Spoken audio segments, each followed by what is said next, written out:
Last week I showed you the filter I use before posting, but this is what I use before I even start working.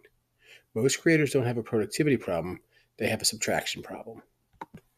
As you can see, I created a new tab called Content Triage. I dump every idea here.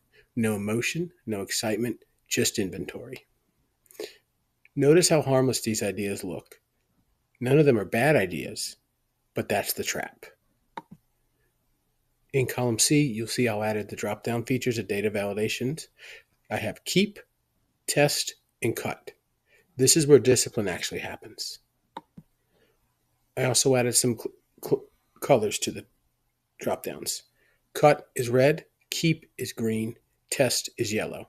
I need visual clarity. Red means it dies. If it doesn't serve the system, it goes red. And this is the part most creators won't do.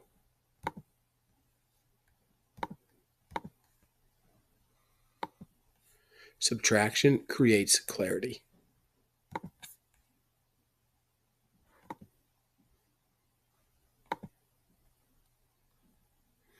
You don't need more output, you need fewer active priorities. This is how the system scales without burnout.